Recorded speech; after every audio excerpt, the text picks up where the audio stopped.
नमस्कार, active time news में आप सभी का स्वागत है। 16 मई दोपहर 1 बजे की श्रीगंगानगर हनुमानगढ़ की बड़ी खबरें एक नजर में। शिक्षा विभाग और स्कूल वाले आमने सामने। प्राइवेट स्कूल नहीं देना चाहते ऑनलाइन पढ़ाई का रिकॉर्ड। विभाग ने कहा बिना रिकॉर्ड के नहीं होगा पेमेंट। अब लास्ट डेट 22 तक। शिक्षा का अधिकार RTI के तहत राज्य के करीब 38,000 स्कूलों में पढ़ रहे 8 लाख बच्चों की फीस सरकार देती है। शिक्षा विभाग ने उन बच्चों की कोरोना काल में हुई ऑनलाइन पढ़ाई का रिकॉर्ड मांगा है। हर स्कूल से पूछा जा रहा है कि उन्होंने ऑनलाइन में क्या पढ़ाया। इसी सवाल पर निजी स्कूल संचालक भड़क गए हैं। प्राइवेट स्कूल्स ने शिक्षा विभाग के पोर्टल पर आवेदन करने से ही इनकार कर दिया है। उधर शिक्षा विभाग ने शनिवार शाम में एक आदेश जारी कर अंतिम तिथि को 15 मई से बढ़ाकर 22 मई कर दिया है। यह अंतिम अवसर है। इस आदेश में स्पष्ट कर दिया है कि किसी ने रिपोर्ट नहीं किया तो भौतिक सत्यापन नहीं होगा। स्कूल को सेशन 2020 और 21 फीस का भुगतान भी नहीं होगा, ये पूछा है शिक्षा विभाग ने। शिक्षा विभाग प्राइवेट स्कूल से सिर्फ यही पूछा रहा है कि आपने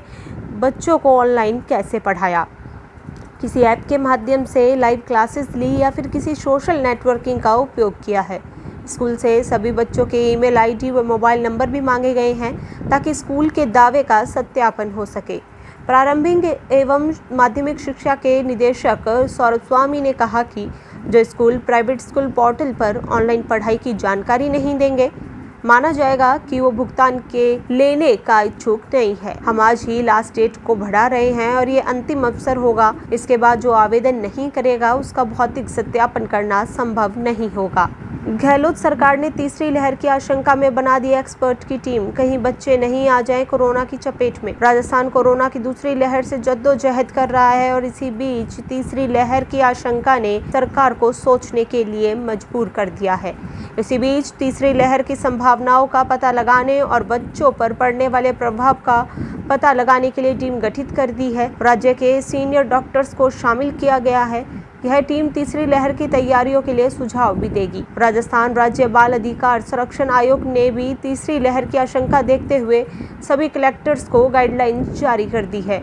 टीम में जयपुर मेडिकल कॉलेज के principal Sudhir Bhandari, Udaipur medical college के principal doctor Lakhan Poswal, Jaipur medical college के वरिष्ठ शिशु रोग विशेषज्ञ डॉक्टर राम बाबू शर्मा, SMS अस्पताल के पूर्व अधीक्षक doctor Virendra Singh, Jaipur medical college के senior professor doctor Neelam, ENT surgeon doctor Satish Jain को शामिल किया गया है। ये टीम प्रदेश के अन्य डॉक्टर्स व अन्य विशेषज्ञों से बातचीत के बाद प्रदेश में तीसरी लहर के दौरान संसाधनों की आवश्यकता से अवगत कराएगी। तीसरी लहर में किस तरह की सावधानी बरतनी होगी और किस तरह की दवाओं की जरूरत रहेगी, इन दवाओं का प्रबंध पहले ही कर लिया जाएगा ताकि तीसरी लहर में कालाबाजारी पर रोक लग सके। कब खुलेंगे स्कूल? कोरोना का खतरा अभी बरकरार। राज्य में स्कूल्स में 6 जून की गर्मी की छुट्टियां खत्म हो रही हैं, लेकिन 7 जून से स्कूल फिर से शुरू नहीं हो पाएंगे। कोरोना के वर्तमान हालात और तीसरी लहर की आशंकाओं के बीच नया सेशन भी ऑनलाइन के सहारे चलता नजर आ रहा है। शिक्षा विभाग कोरोना की रफ्तार के ग्राफ पर नजर रखे हुए है। राज्य में कक्षा 1 से 5 तक की स्कूल 15 मार्च 2020 से ही बंद हैं। ये बच्चे 2 कक्षाएं बिना परीक्षा ही प्रमोट हो चुके हैं। कक्षा 6 से 9 तक के बच्चे भी 2 कक्षाएं बिना परीक्षा में पास हुए हैं। करीब 40 लाख बच्चों और उनके अभिभावकों को नए सत्र में काफ़ी उम्मीद बंधी हुई है। अभी दूसरी लहर भी थमी नहीं है कि तीसरी लहर की आह लगने लगी है। इस बीच शिक्षा विभाग ने 7 जून से स्कूल नहीं खोलने पर मंथन शुरू कर दिया है। अगले कुछ दिनों में एक रिपोर्ट तैयार करके शिक्षा सचिव को भेजी जाएगी। मई के अंतिम सप्ताह तक कोरोना के आंकड़ों व शिक्षा विभाग की रिपोर्ट के आधार पर ही सरकार स्कूल के बारे में निर्णय लेगी। इसी बीच कक्षा 1 से 5 तक के बच्चों की छुट्टियां तय हैं। माध्यमिक शिक्षा निदेशक सौरभ स्वामी स्वयं अधिकारियों से कोरोना का अपडेट ले रहे हैं ताकि सरकार को हालात से अवगत कराया जा सके।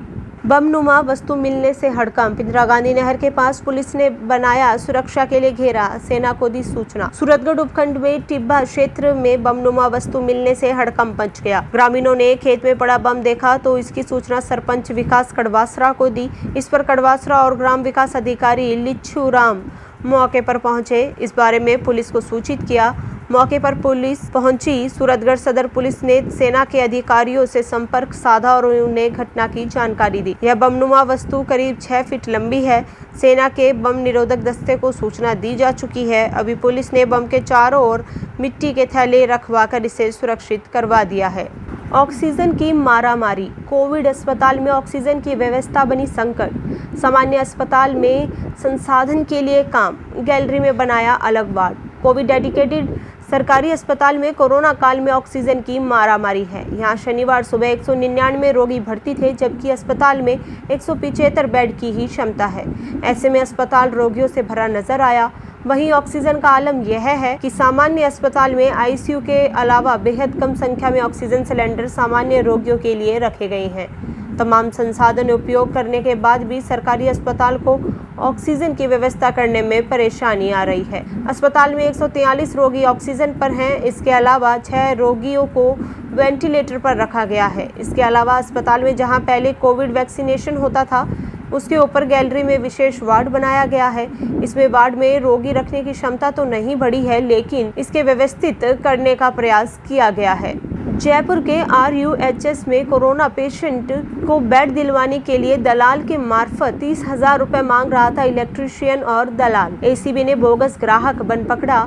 जयपुर में प्रतापनगर स्थित प्रदेश के सबसे बड़े कोविड डेडिकेटेड हॉस्पिटल RUHS में सामने आया है ये मामला, जहां जरूरतमंद कोरोना पेशेंट को बेड दिलवाने की एवज में इलेक्ट्रीशियन एक दलाल के मार्फत 10,000 रुपए वसूल रहा था। मामले की शिकायत ACB तक पहुंची। ACB टीम ने बोगस ग्राहक बनकर इलेक्ट्रीशियन और उसके साथी दलाल को रंगे हाथ गिरफ्तार कर लिया। आरोपियों से रिश्वत की रकम भी बरामद कर ली।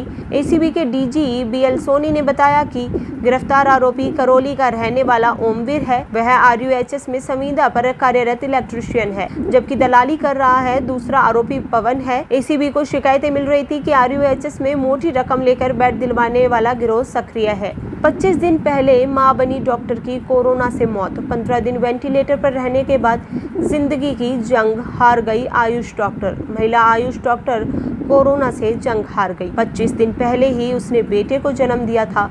वो ढंग से बेटे को देख भी नहीं सकी। 15 दिन वेंटिलेटर पर रहने के बाद उसकी सांसें थम गई। पति डॉक्टर कमल मीना MD मेडिसिन अंता सामुदायिक स्वास्थ्य केंद्र में तैनात हैं। अस्पताल में भर्ती रहने के दौरान परिवार के सदस्यों ने अच्छी तरह से देखभाल की। अस्पताल में भी बेहतर इलाज मिला। पति डॉक्टर कमल मीना ने वैक्सीन की 2 डोज ले रखी थी, इस कारण वो संक्रमित नहीं हुए।